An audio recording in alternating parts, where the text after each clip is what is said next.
sa loob-loob ko habang kami nasa hukuman at ako'y abogado for 33 years. You're in my world now, baby! Wala kang parliamentary immunity niyan! Oh, what's up sa inyo mga kabayan? Magandang araw muli, no? Siyempre, nagbabalik na naman tayo dito sa ating channel mga kabayan para pag-usapan itong mga nasabi ni Atty. Topacio mga kabayan. Abay, nagmala Atty. Respicio na rin to sa sobrang energetic mga kabayan. Nasabi niya kasi na yung ginawa ni Risa Hontiveros mga kabayan na pagsasampa ng kaso na cyber libel kay Atty. Topacio, ang sabi ni Atty. Topacio, you are in my world. Nakakatuwa naman to si Atty. Topacio, talagang dumali mga kabayan, and I think, no, na talagang yung ginawa, no, yung pagpo-provoke ni Atty. Topacio, ay tingin ko talaga mga kabay, patibong yun kay Risa Hontiveros. Ano, bakit kaya hindi nagbasa ng index card dito si Senator Risa Hontiveros? Nang sa ganun hindi siya barabaran magdesisyon. Isipin mo, public servant ka, ayaw mo na ikaw makikriticize.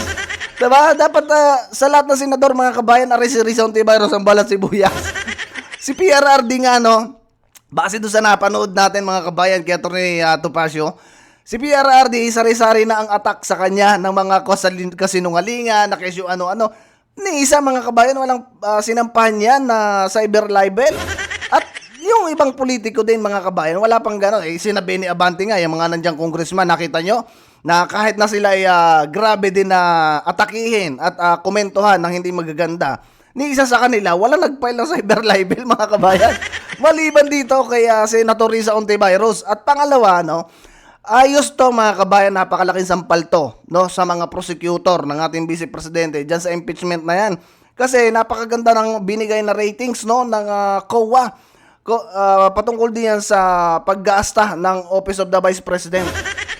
At ang nakakapagtaka lang mga kabayan, no, bakit ang laging may resulta ng audit report, no, na ipinapakita sa mainstream media, sa social media, bakit sa Vice Presidente lang?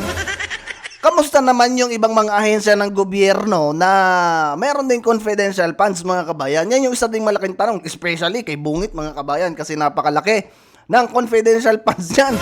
Bakit walang lumalabas na ano ba ang resulta nitong mga opisina na to, o ito lalo ng opisina ni Bungit mga kabayan? Ano ba ang paano ba niya ginasta? May problema ba o ayos ba ang paggasta niya ng confidential funds? Walang ganun mga kabayan lumalabas na nakikita natin. Ano? At syempre, bago tayo magpatuloy dito mga kabayan sa ating pag-uusapan, maraming salamat muna sa mga bagong subscribers natin, at sa mga hindi pa, inaanyayahan ko kayo na mag-subscribe. Nang sa ganon ay maging updated din kayo sa ating mga video na ina-upload mga kabayan. Pakinggan muna natin itong report mga kabayan na to, no? Good job to sa Office of the Vice President kasi maganda ang resulta, no, ng COA patungkol sa paggastos ng Office of the Vice President. At isa pa, abay, tinaasan pala mga kabayan, no, ng pondo ang ating Office of the Vice President. Umabot siya ng 903 million pesos. So, ibig sabihin mga kabayan, malaki ang tiwala, no, ng DBM. Kasi DBM mga kabayan nagre-release ng pondo, di ba? O, ibig sabihin, maganda mga kabayan yung naging resulta ng paggastos niya or pagpapa-implement ng kanyang pondo, no, diyan sa Office of the Vice President. Kaya siguro binigyan siya ng mas mataas mga kabayan na allowance, no, para sa 2026. O, di ba? Ayos to mga kabayan kasi nakikita-kita na natin kung sino ba talaga ang matino na nagtatrabaho sa gobyerno. Pakinggan muna natin mga kabayan tong balita na to. Dineklara naman ng Commission on Audit o COA na walang irregularidad sa paggastos sa pondo ng Office of the Vice President noong 2024. Ayon kay OVP spokesperson Attorney Ruth Castelo, malaking bagay ang pahayag ng COA, lalo na't hindi pa rin natatapos ang alegasyon sa kinikwestyong paggasta sa OVP funds. Nagbabalik si Madeline Villar Moratillo sa balitang yan. Mismong Commission on Audit ang nagsabi na malinis ang financial record ng Office of the Vice President. Yan ang nakasaad sa 2024 Annual Audit Report ng COA para sa OVP. Ganyan din mga kabayan ang report, no, noong 2023 ha. Baka nakakalimutan nyo mga kabayan, unmodified din mga kabayan ang pahayag ng COA dun sa audit report nila noong 2023. Pero syempre, ito ay hindi mga kabayan na pinapansin ng mga prosecutor. Pinipilit nila na ang Office of the Vice President or ang ating Vice Presidente ay may anomalya sa paggastos mga kabayan sa pondo no ng kanyang opisina. Modified opinion ay ibinibigay ng state auditor kung nakita at napatunayang maayos ang financial statements ng isang ahensya ng pamahalaan kagaya ng OVP. Ini-issue po ito, yung modified opinion, pagka sinabi ng auditor na based on the audit evidence that they presented, hindi ko ma-determine as an auditor kung yung financial statements ba niya ay walang material misstatement. Sabi ni Attorney Ruth Castello, tagapagsalita ng OVP, mula pa noong 2022, unmodified opinion ang palaging nakukuha nila sa COA. Ibig sabihin, Kita mo mga kabayan, yung resulta nung ilang taon no na kino-question ng mga nandiyan sa Congress, puro unmodified no. Magkaiba kasi mga kabayan, kung napanood nyo yung live nito no, nitong bagong tagapagsalita ng ating Office of the Vice President, ipinaliwanag niya doon na pagkakaiba ng unmodified at saka modified no. Diyan sa COA, result yan daw pala mga kabayan ang ibinibigay ng COA pagka meron ng result ng kanilang auditing mga kabayan.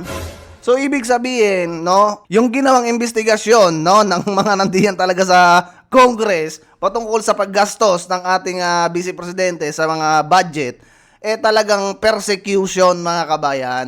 Kaya itong ginawa nilang impeachment, for sure mga kabayan, hindi yan uubra kasi mismong COA na naglabas ng resulta na unmodified mga kabayan. So, sino mas papaniwalaan? Itong mga congressman na gumawa ng investigasyon at nanguna pa dyan sa COA na yan. Diba mga kabayan? Na which is, hindi naman trabaho nitong mga congressman na to na sila yung mag-audit mga kabayan.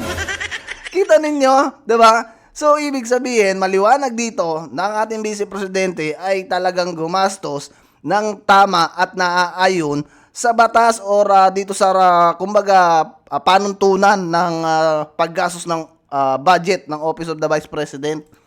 and yung budget po for 2024 ay maayos na nagastos ng opisina. Wala Diba? pong nakita ang audit na naging problema doon sa compliance nila doon. Malaking bagay anya ang opinyon na ito ng COA lalo at hindi pa rin natatapos ang mga alegasyon sa sinasabing irregularidad sa paggasta sa pondo ng OVP. Pagkakakuha po ng unmodified audit opinion, hindi naman po ito rango, hindi ito ranking. Pero ibig sabihin, unmodified opinion, wala pong maayos po ang submission ng financial Diba? financial statements na ginawa. It is fairly presented, it is honest, it's transparent. So, advantage po, alam po ng lahat ng government agencies yan. Sa isang pahayag, sabi ng OVP sa ilalim ng 2024 General Appropriations Act, 85.55% ang utilization rate ng kanilang opisina. Yan Kita mo mga kabayan? Yan ngayon ang magpapatunay at ito'y napakalaking sampal mga kabayan. Diyan sa mga congressman na nagpo-prosecute or nagmamagaling pa kaysa sa COA. Na ang trabaho ng COA ay mag-focus at mag-audit sa mga ahensya ng gobyerno na mayroong pondo, no mga kabayan, or pinaglalaanan ng pondo. 'Di ba mga kabayan? Malinaw dito na ang ating Office of the Vice President or ang ating Vice Presidente ay tumalima sa regulasyon kung paano gastusin ang pera na pinagkakatiwala sa kanyang opisina. Kumbaga, igastos sa tama mga kabayan. Anyway, dito masasabi natin mga kabayan na malaking tulong to sa ating Vice Presidente itong resulta na to ng COA. Kasi dyan sa pagpipersecute nitong mga prosecutor na sinasabi nilang merong ginawang anomalya ang ating Vice Presidente. Pambira. Papakinggan muna natin si Atty. Topacio. Excited ako dito mga kabayan. Yan. Oo, nakakatakot na nga mag-comment ngayon eh. Sabi ng mga netizen. Bakit matatakot ka? Tama to si Miss Juby de Guzman mga kabayan. Nakakatakot talaga magkomento kasi ito si Risa Ontiveros balat sibuyas na nagpapailang kaso mga kabayan ng cyber libel. Tapos tayo dina. Kasi daw meron daw katapat na demanda. Hindi pwede yun. Alam nyo, ako naman, walang problema sa akin yan. Napag-usapan nyo rin yung demanda. Opo. Una, di ba sinabi ko nga kay Rizzo Universe, i-demanda mo ko. Opo. Bakit ko siya hinamon? Yan. Bakit nga ba? Totoo naman yung sinasabi ko. Yung sinasabi niyang cyber libel. Totoo naman may video, di ba ka? At walang malis. Anyway, hindi ko nasasabihin yung depensa ko. Hayaan mo siyang manghula. Number 2, gusto ko i-expose si Rizzo Ontiveros for what she is. Tapos Na ka. hindi siya karapat-dapat maging Pangulo sapagkat hindi niya kaya na kinikriticize siya. Si Pangulong Duterte, wala namang idinimanda yun eh. Wala. Na kahit sino for libel. Oh, wala, di ba? Opo, wala. Yung iba dyan, wala naman dinidemanda. Si Sara Duterte, walang dinimanda. At Oo nga mga kabayan, nari nga si Bungit, 'di ba? Kahit na kaliwat kanan mga kabayan ang kumbaga pag ano sa kanya, wala man mga kabayan dinidemanda si Bungit. 'Di ba? Sari-sari na nga yung mga sinabi sa kanya na kesyo bangag, babatak mga kabayan, wala sa wisyo, pero kita nyo, in fairness sa ating Pangulo, mga kabayan, masasabi natin na talagang hindi siya balat sibuyas. Oh, diba? Unlike dito kay Risa Ontiveros, mga kabayan, may lumabas lamang na nagsasabing yung ginagawa ni Risa ay pagbabayad, no? Nagbabayad sa mga witnesses. Nagfile agad, mga kabayan, at hinayaan pa, no? Na maglikom ng ebidensya ay ang NBI. Kita mo yan? Ginawa mo pang utusan si Judge Santiago, pambihira ka, Risa. hindi lang mga Duterte, marami naman pong public officials, hindi naman balat sibuyas. Ayun. Bago, number 2, kengkoy pa tong si Risa. Eto ha, para sabihin ko sa iyo kung gaano ka kengkoy itong taong ito. Di ba? Siya yung tinuligsa. Siya yung in-criticize namin. Etong sabi niya, nagtago pa sa likuran ng Senado. Mag-isa na lang nga siya ron sa Senado. Eto pa sinabi niya, ayon sa GMA News Online, sabi ni Risa Ontiveros, and I quote, yung video na yan, yung pagkalat niyan, yung pagdagdag pa ng mga kasinungalingan ng vloggers na ito ay atake din sa mandato at kapangyarihan ng Senado. Ang Senado na nakikipaglaban para sa mga taong hindi kayang ipaglaban ang sarili nila. Walang senador na papayag dyan. Hindi papayag ang Senado dyan. Unquote. Okay, Risa. Ang daming senador hindi naman nagdidemanda ng libel. Bakit sinama mo yung Senado? Yun Number 2, ikaw ang ini-criticize. Bakit sinama mo yung Senado? Ba't nagtago ka sa likod ng Senado? Insecure match? Number 3, di ba sinabi mo kay Attorney Reginald Tongol, bakit mo, you do not speak for the Senate? Wala naman sinasabi si Attorney Tongol na he is speaking for the Senate. Now, you are speaking for the Senate. Sasabihin mo hindi papayag ang Senado dyan. Wala man naman nagsasabing ibang senador kundi ikaw na hindi sila payag eh. Reason Kaya nga, sino ba mga kabayan ng, kumbaga, sumasang-ayon dito kay Risa Ontiveros? Nandiyang nag-iisa na nga siya, yun yung kaalay niya, yung inaasahan niyang kaalay na si Bam at saka si Kiko Pangilinan. Iniwanan na nga siya mga kabayan sa ere. Sino pa mga kabayan? Sino pa ang kumbaga, susuporta dito kay Risa Ontiveros? Kaya siguro to ganito mga kabayan, mandadamay na to ng yung mga sinasabing critics niya, no, na kailangan patahimikin tong mga to kasi kung hindi natin ito re-resolbahin ngayon, dadami pa tong mga to. Kailangan i-scare natin to, takutin natin tong mga vlogger na to, nang sa ganon hindi na sila dumami pa at manahimik na yung mga vlogger na yan. Yan mga kabayan ang totoo na ginagawa ngayon ni Risa Ontiveros. Isipin mo nagpunta ka sa NBI, magpapile ka ng kaso, reklamo, ganto, ganyan, tapos wala kang daladalang ebidensya at hayaan mo ang NBI na maghanap ng ebidensya o manghalap ng ebidensya para lang doon sa kasong pinapile mo. Akalaan mo yan? Pwede pala yan mga kabayan, no? Sa panahon ni Risa yan mga kabayan. Pero syempre, tayo naman may tiwala tayo sa NBI mga kabayan sa pamumuno ni Judge Santiago, no? Na talagang gagawa ng tama yan mga kabayan at hindi yan katulad ng mga iba na nababayaran mga kabayan at nauutos-utusan. Kita mo? So, Ontiveros, you also do not speak for the Senate. Bakit yung ayaw mong gawin ng ibang tao, ginagawa mo? Kaya nga. Yan, na-reveal na kung anong tunay na pagkatao mo, Risa Ontiveros. You cannot take criticism. Bengatibo ka. Totoo naman may video. Totoo namang may kidnapping case ka dati o magtitestigo si Jing Paras. Totoo namang may demanda ka dahil dun sa witness tampering sa Farmally. Uulitin ko rito. Wala namang hindi totoo sa sinabi namin. Ngunit hindi mo, sabi nga dun sa A Few Good Men, di ba yung karakter ni Jack Nicholson? You want the truth? You can't handle the truth! Bakit ka ibobotong presidente kung ganyan ka?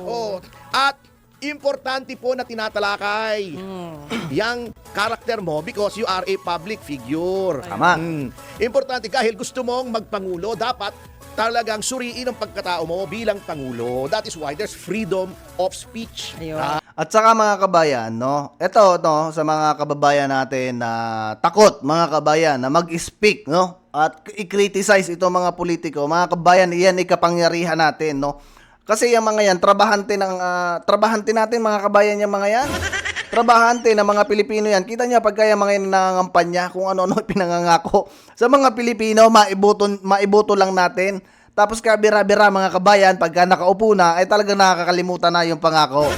Dapat matuto na ang mga Pilipino, lalo na yung mga kabataan. Huwag tayong masyadong madala sa propaganda, no? Kailangan suriin natin kung ano ba yung ginagawa ng ating mga politiko. Yan ba ay tama? Kasi kita ninyo mga kabayan, once na nagkaroon na ng kapangyarihan yung mga yan, at hindi pabor sa kanilang kagustuhan, kita nyo pinipersecute mga kabayan. Diba? Kaya dapat matuto tayo, no, na mag-criticize, no? Dapat yung criticism na kabayan na ibase, no, base dun sa mga totoong pangyayari. Like for example, itong kay Risa Hontiveros mga kabayan. Totoo naman talaga na meron siyang anomalya, na meron siyang mga naging issue na nagbabayad siya ng witnesses. Hindi naman lulutang mga kabayan, kinabalita pa yan sa Parmalee na yan. Isipin mo, may kaso siya. Yung sinasabi nga kay Kian, no, may 2 bata siyang kinuha mga kabayan. Si Atty. Topacio na rin nagsabi at yan merong kaso mga kabayan. Itong kay Rene, o kita nyo mga kabayan, at saka yung kay paglabas na yan ni Rene, no, dapat busisiin mo yung kay Rene na yan, huwag mo idama yung mga vlogger. Kasi karapatan ng mga Pilipino, no, na-questionin yung credibility mo kasi madami ka nang ginawa na kumbaga naging maingay sa publiko na ikaw ay nagbabayad ng witnesses. 'Di ba mga kabayan, hindi naman na kumbaga, yan kasi ay babahid sa iyong pagkatao. Ngayon, kung hindi mo yan mapapatunayan at ang gagawin mo ay takutin itong mga taong nagsasalita, no, na yan ay karapatan naman ng mga Pilipino na ikaw i-criticize kung talagang ikay merong anomalyang ginagawa, ay talagang parang lumalabas dito, guilty ka. 'Di ba mga kabayan, para lang kumbaga mapatahimik mo yung issue na yan, tatakutin mo sa pamamagitan ng kapangyarihan na meron ka ngayon na galing sa mga Pilipino. Magpapail ka ng cyber libel na kesyo sinisiraan ka sa publiko, na which is dapat ang iyong patunayan ay yung pasinungalingan, yung mga sinasabi ni Rene mga kabayan. 'Di ba? Dapat gano'n ang politiko, wag yung balat sibuyas kayo na kaagad-agad papail kayo ng kaso, pambira. That is why there's freedom of the press.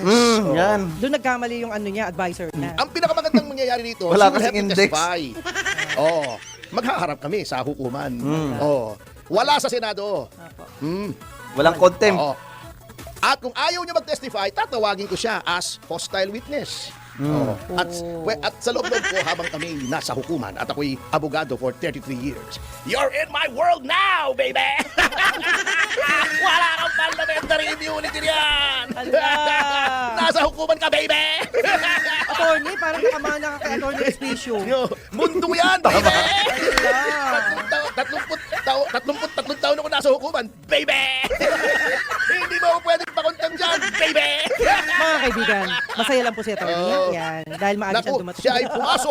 Ayan mga kabayan you are in my world. Ika nga ni Atty. Topacio sa grabe naman to si Atty. Topacio.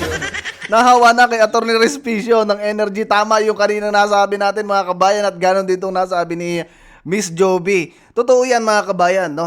Talagang pasok siya dito sa mundo ni Atty. Topacio na kung saan ay walang cited in contempt dyan mga kabayan.